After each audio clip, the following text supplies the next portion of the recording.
Okay, hello everybody and welcome to Verses and Paragraphs. And I am transmitting live from Tarkwa Bay here in Lagos. It's amazing, isn't it? The lagoon and the waves and Verses and Paragraphs. As you all know, Verses and Paragraphs is a creative platform where we talk about everything, about writing, about... Okay, and we're back on. Hey, it's good to have you on. Thank you for joining us today. A shout out to you. I'm transmitting live today from Tarkwa Bay here in Lagos. Can you believe it? The ocean, the sky, and the sand, the wave. Oh, sorry, it's not ocean. It's lagoon. I forgot it's lagoon. It's lagoon. Yeah, my sister-in-law is watching all the way from Edinburgh. I'm transmitting to you live all the way from Tarkwa Bay. And I have as my background down the crashing waves on the beach and the Lagos Lagoon and Tarkwa Bay. Good to have each and every one of you. Today we'll be talking about top tips for word choice. I know that on the program I've been giving you some big words, but I just remember catchinate. Catchinate means to laugh loudly. But when you're writing a speech or a technical report, it behoves upon you that you make use of words that people can understand. So today we'll be talking about top tips for word choice when you are writing a report. Because when you are selecting the right words, it becomes a very essential part of communicating. If you do not choose words that are appropriate for the subject, the message will lose its impact. So you have to choose the appropriate words that will suit your speech or when you're writing for a project. Hello, Bridget Esemusheshe, Angel Dafe, watching all the way from Mesquite, Dallas in Texas. How are you guys? Good to have you on the show, and a shout out to all of you. I'm transmitting live from Tarkwa Bay. Yes, I know that you're watching SA. I'm transmitting live from Tarkwa Bay here in Lagos.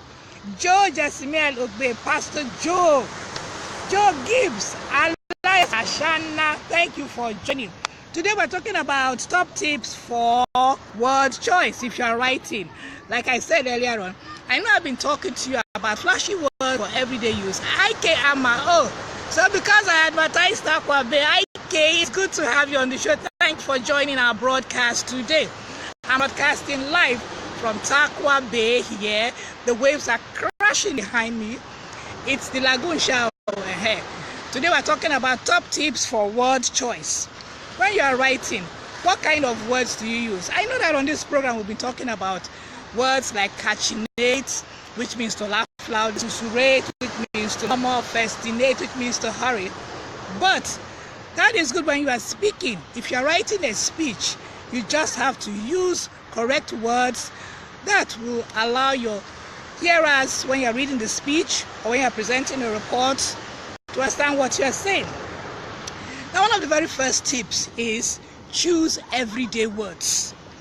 English has a vast and varied vocabulary. However, we mostly communicate using only a fraction of those words. A mere 3,000 words are enough to make up 75% of all communication. Standard everyday words such as tall, eat, forget, drink, sleep. I enjoy myself. I actually came here in the company of some women who are having a time out, and my friend invited me, and I thought since it's going to be 1 p.m. I might as well transmit from here. Because as we all know, Verses and Paragraphs is television on the go. As long as I have my phone, as long as there's data, thank God there's a mast here, I can see a mast there. And so I have connection. Anyhow, I was talking about the top tips for writing, if you want to write for your word choice, use everyday words. Use everyday words. I know that I have been talking about flowery words, but just impress your hearers, but not when you are writing. So standard everyday words such as tall, eat, forget, sleep are words that people are most used to. So if you use that and more flowery words like maturate or bombinate or cashinate or osculate, your writing will be easier for people to read and process. Those words you can use them in speaking. Yes, they're good for speaking, but not when you are writing. Can you see the waves behind? Awesome, awesome. It's beautiful. Yes, thank you so much. It is creative. Then another thing, when you use everyday words, the next thing is to avoid cliches and buzzwords. Cliches are phrases and words which are used so often that they lose their original impact. Common cliches include actions speak louder than words. How many of you have used that word? Actions speak louder than words.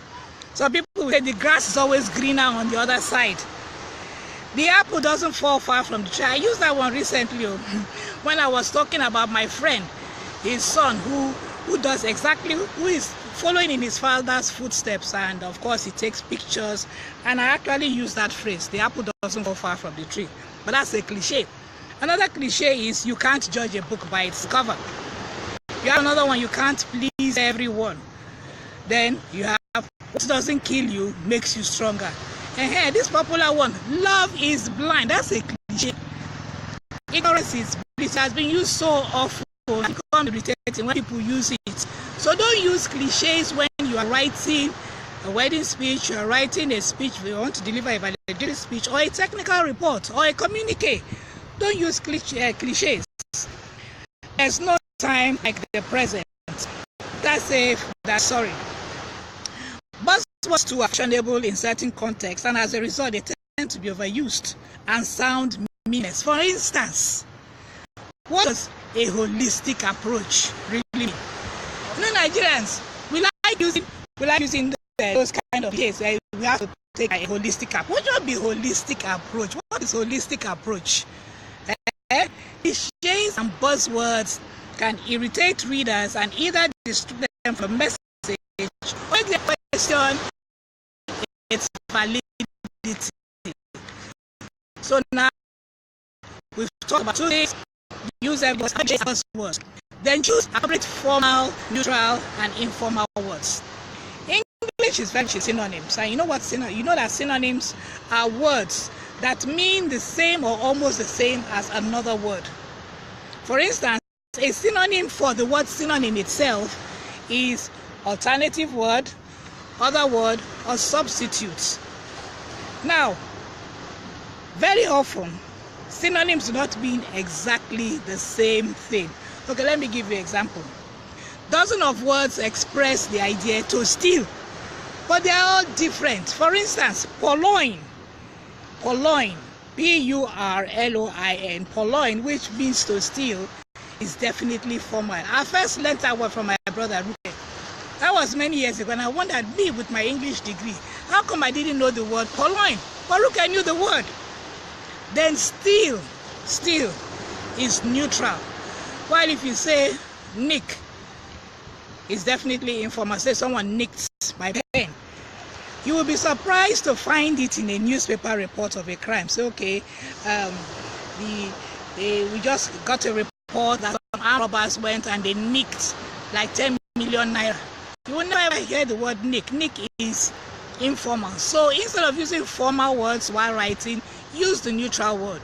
I've given you three examples of the idea to steal.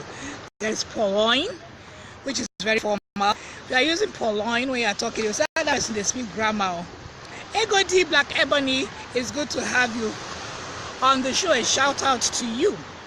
Purloin is definitely formal. Steal is neutral, and steal is the one that people are used to. And when you are saying, oh, the person nicked the money, that is informal. So you avoid using informal. Maybe stick with the neutral, that is better. So always try and use neutral word. Now there are many Englishes. Okay, the original English is from the British people. There's Canadian English, there's Australian English, there's American English, and there's also Nigerian English. This is not a laughing matter. Many of our day-to-day expressions have quietly crept into our vocabulary and are in usage even by well-educated people. I give you an example. Some years back, I think, while I was working in Kaduna, I had a colleague. he was trying to give a report to the boss and said, okay, while I was at the yellow fever, I forgot what said the yellow fever did. Now everyone in Nigeria knows that yellow fever is a derogatory term for traffic warden. And this person I'm telling you is a graduate of university, but he's using the word yellow fever because they are day-to-day expressions which have crept into our vocabulary, and that is where I say we have Nigerian English. There are many other expressions too, which people are realizing they have crept. For instance, youth corper. Youth corper is wrong. That is a Nigerian expression. The actual word is youth corps member. There's nothing like youth corper. Nigerians have coined it. It has found its way into our vocabulary, and in the media they make use of it without realizing that the correct usage is youth corps member. Now, if you want to use a particular word or expression, it is good for you to check a dictionary definition about it before you use it. Then use inclusive vocabulary. What do I mean by inclusive vocabulary? I don't know whether it is the water, the spray from the lagoon that is making me Ghanaian English. Oh, Mr. Kwako, Joe is reminding me of our lecturer that time in University of Jos, our English lecturer, Mr. Kwako. Of course, I want to remember Mr. Kwako. But can you remember any of the expressions that he used to use, which actually are accepted possibly in Ghana or in Nigeria, but are not really within which they still understand it because they are used to it, but they crept and found their way into our vocabulary, and everybody believes that's the correct thing. I'm talking about using inclusive vocabulary.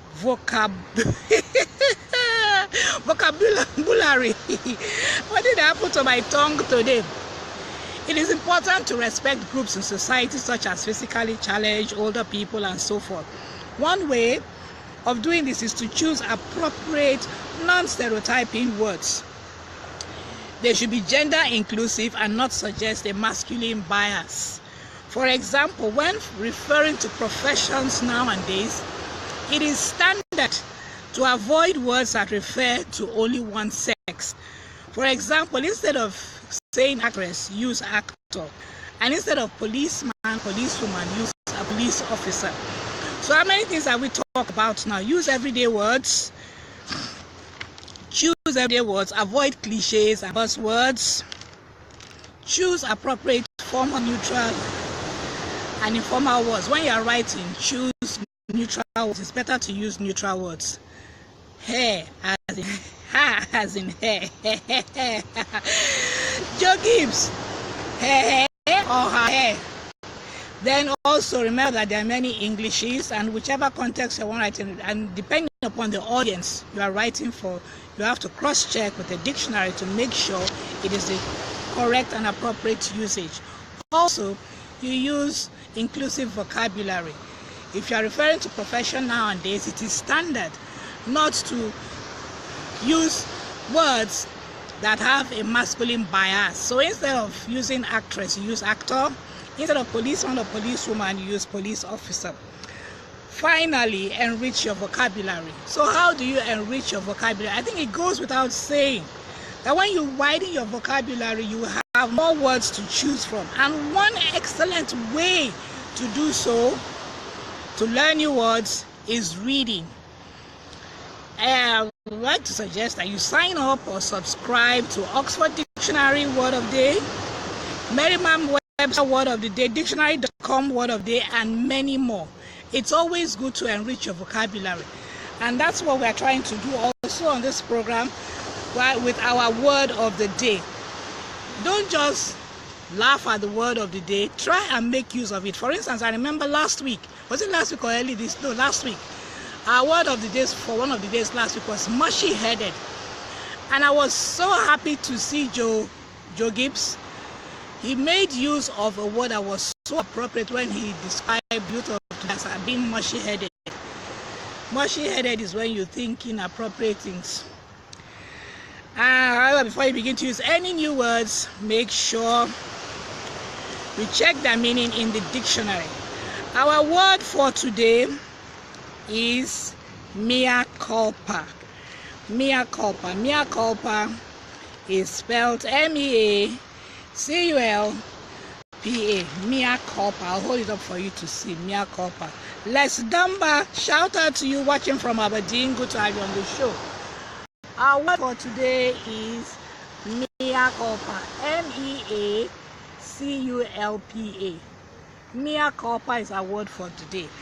And mea culpa means an acknowledgement of one's responsibility for a fault or an error.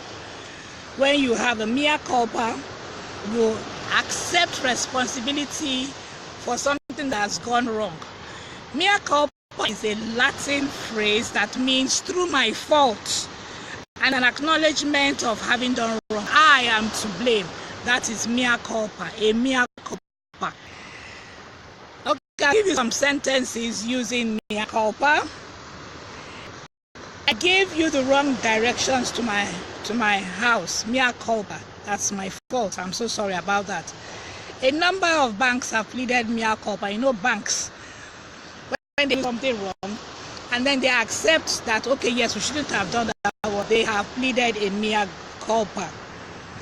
During his mea culpa to the principal with his parents in attendance, Bayo vowed that he would not break rules again. That's acknowledging the fact that he had done something wrong. Mr. Brown's frank mea culpa sounded impressive, and the project has been suspended. The singer issued a formal mea culpa for his uncivilized behavior towards his female spouse. So a mea culpa is admitting that done wrong, admitting the fault of another, that this is what you have done wrong. Now I'm sitting inside a canoe. It looks like the owners of the canoe they want to use that canoe. So I will be rounding up this. Hello. Good afternoon. I'm sitting in the canoe, and which is back and they dropped something. I earlier on posted a photograph of some of the fish that they had caught. They did not like their catch, so they said they're going to go back again. So we have our quotable quote for the day. Our quotable quote for the day: gratitude can transform common days into thanksgivings, turn jobs into joy, and change ordinary opportunities into blessings. I'll read that again. Gratitude can transform common days into thanksgivings, turn routine jobs into joy, and change ordinary opportunities into blessings. And this is a quotable quote on appreciating simple things, being thankful for simple things. And it's written by William Arthur Ward. He's one of America's most quoted writers of inspirational maxims. He has written more than 100 articles, poems, and meditations, and they have been published in such magazines as Reader's Digest, This Week, The Upper Room Together, The Christian Advocate, The Adult Student, to mention a few. Born in 1921, he died on the 30th of March in 1994. So before the fishermen actually pushed me out into the water on their canoe, I'd like to end the broadcast, but I hope you've learned something about when you are writing. The words you use for writing are different from the words you use for speaking, and when you're writing, remember to use everyday words. Remember not to use cliches or buzzwords. Remember to choose appropriate words, that is, use neutral words instead of formal and informal. Remember also that there are lots of Englishes, and there are certain Englishes that are appropriate for the context or the country in which it is being used. And also use inclusive vocabulary, and above all, enrich your vocabulary. Read a lot. We need to read. Readers are leaders, and which is what we hardly ever do. And this program is also encouraging people to read. Joe Gibbs has said, Joe Jesmeloge, Pastor Joe, has said, our reading culture is abysmally poor, as many people do not like reading books. What a tragedy. And it is true. I remember when we were young in those days, Our parents used to get in trouble, especially us girls. We used to get in trouble because we would want to read. Some of them, I remember someone also that each time it was her turn to cook, the food was always burnt. Because instead of her to watch the food, she was reading. But these days, children hardly read. Now we're going to come up with different suggestions as to how we can cause our young people today to read. We need to increase our reading culture. And I told you about our word for the day, which is mea culpa. Mea culpa is the Latin phrase for I accept the blame. It was my fault. And it means through my fault I am to blame. When you have done something wrong and you admit to it, that is mea culpa. I am to blame. So the women are having a meeting, but we also have a director of the Ministry of Tourism, Arts and Culture, and I'm sure she's going to like to say a word or two. So we go over to them soon, but I'm going to end this broadcast now. But at some point in time, I'm going to get her on again. I did some short videos while on the way, and when they put us on the badge, actually, can you imagine? The ants that stung me now is what we call okubas in Wari. One red ant has stung us now. So I guess that is my cue. This can be something else bites me. So thank you everybody for tuning in. Shout out to everyone. Bo Adesoye from Ofa, Bridget from Dallas, my sister Ella from Edinburgh, Joe Gibbs from Lagos, Les Dumba from Scotland. And if I forgot to call you, please, not because I don't want to call you, but because I cannot see your name again. So everyone who has tuned in today, thank you so much for tuning in, and do have a nice rest of the day. And to Angel and Adafe, shout out to you. Have a nice time in school today, and I'd like to say goodbye and be blessed. Bye-bye.